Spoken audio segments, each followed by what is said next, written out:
Madam আমার কাজ হয়ে গেছে, আমি চলে যাচ্ছি। এই নে এই মাসের তোর বেতন। আরে গুনে তো নে একবার। আরে ম্যাডাম আপনি তো গুনে দিয়েছেন, ঠিকঠাকই তো হবে। আর এমনি তো আমি হিসাব করতে পারি। আরে এই তো হিসাবই জানে না। আচ্ছা ঠিক আছে, দে আমি একবার গুনে দিই। আরে আল্লাহ, দেখ না টাকাটা গুনছি ভালো হয়েছে। তোর সাহেব এর ভিতর 2000 টাকা বেশি দিয়ে ফেলছে। এই নে তোর 6000 টাকা বেতন। ভালো আছে ম্যাডাম, আপনি টাকাগুলো গুনেছেন। তা না হলে তো আপনাদের লস হয়ে যেত। আর এমনিতে ওই টাকাগুলো আমার দোকানে দেওয়া লাগবে, আর তা না হলে তো দোকানদার টাকাগুলো পেয়ে যেত।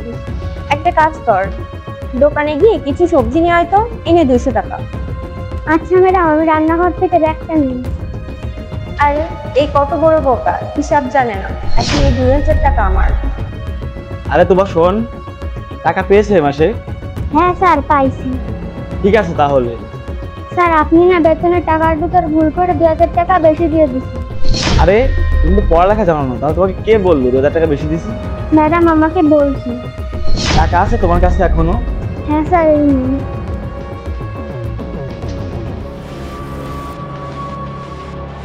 আরে এখন তো 4000 টাকা, ওর বেতন তো 6000 টাকা দিয়েছে। তাহলে কি প্রীতি মিথ্যে কথা বলে 2000 টাকা রেখে দিল? প্রীতি, প্রীতি এদিকে আসো তো। হ্যাঁ বলো। তোমার বেতনের এখানে কি 2000 টাকা বেশি ছিল? হ্যাঁ আপনি 8000 টাকা দিয়ে দিয়েছিলেন ভুল করে। আপনি হয়তো বা জানেন না ওর মাসিক বেতন 6000 টাকা, তাই আমি 2000 টাকা রেখে দিয়েছি। কিন্তু আমি তো এই মাত্র টাকাগুলো বললাম, এখানে তো 2000 টাকা কম আছে 6000 টাকা থেকে। যেখানে বেশি হওয়ার কথা সেখানে কম কিভাবে হয়? আর এখানে তো 4000 টাকা। সুভাষ আমাকে বললো ম্যাম সাহেব টাকাগুলো মনে দেখে এখানে 2000 টাকা বেশি, তারপর ম্যাম সাহেব 2000 টাকা রেখে দিচ্ছে। এখানে তো 4000 টাকা, তাহলে বেশি কিভাবে হলো? আমি আপনার স্ত্রী, আপনি আমার কথা না শুনে আপনি এই চাকর মেয়েটার কথা বিশ্বাস করতেছেন। আমি বললাম তো এই মেয়েটা 2000 টাকা কোথাও রেখে দিয়েছে, আমি পুরো গুনে 6000 টাকাই দিয়েছি। চুপ করো তুমি, ও কোনোদিন মিথ্যা কথা বলতে পারে না, বুঝছো তুমি? আর বাচ্চারা ফেরেশতার মতো হয়। আরে তোমার লজ্জা করা উচিত, একটা কাজের মেয়ের টাকা তুমি রেখে দিচ্ছ। যার মাসিক বেতন 6000 টাকা, তার থেকে তুমি 2000 টাকা রেখে দিচ্ছ। আরে ও আমাদের বাসায় দিনভর কাজ করে, আমাদের সেবা যত্ন করে, তারপরে না গিয়ে 6000 টাকা বেতন পায়। তুমি সেইখান থেকে 2000 টাকা কিভাবে রাখতে পারো? প্রীতি, তোমার কি এমন দিন এসে গেছে যে কাজের মেয়ের বেতনের টাকা থেকে তোমার টাকা রাখতে হয় চুরি করে? তো কি করবো আমি? আপনি আমাকে মাসে যে কয় টাকা দেন তা দিয়ে আমার ঠিক মতন শপিংও হয় না, আর থাকলেও তো আমার হাত খরচ তাও ঠিকঠাক হয় না। তাই আমি যেখান থেকে পারবো আমি সেইখান থেকেই নেব, আর তার জন্য দায়ী শুধু আপনি, আমি না।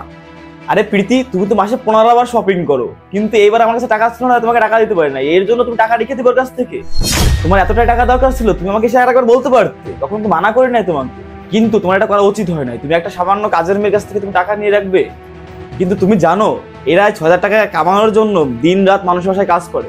আর এত ছোট বয়সে ও মানুষের বাসায় কাজ করতেছে, কারণ ওর বাবা নাই, মা আছে, তাও অসুস্থ থাকে। ওর মার ওষুধ কেনার জন্য এবং ঘরের খরচ চালানোর জন্য পরের বাসায় কাজ করে। আর তুমি কি না ওর টাকা থেকে 2000 টাকা রেখে দিলে? আরে ওই 2000 টাকা ওর ফ্যামিলি খরচ চলে যাবে। তোমার তো যদি মনুষ্যত্ব থাকে তাহলে তুমি এর 2000 টাকা এখন দিয়ে দাও আর ওর কাছে ক্ষমা চাও। এই নাও তোমার 2000 টাকা, আর যদি পারো তাহলে আমাকে মাফ করে দিও। আমার তোমার সঙ্গে এটা করা একদমই উচিত না।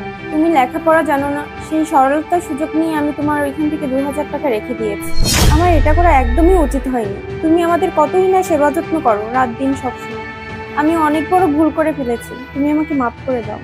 ঠিক আছে ম্যাডাম। এই নাও তোমার 4000 টাকা। ঠিক আছে ম্যাডাম, আমি এখন সবজি নিয়ে আসি। আচ্ছা তাহলে যাও।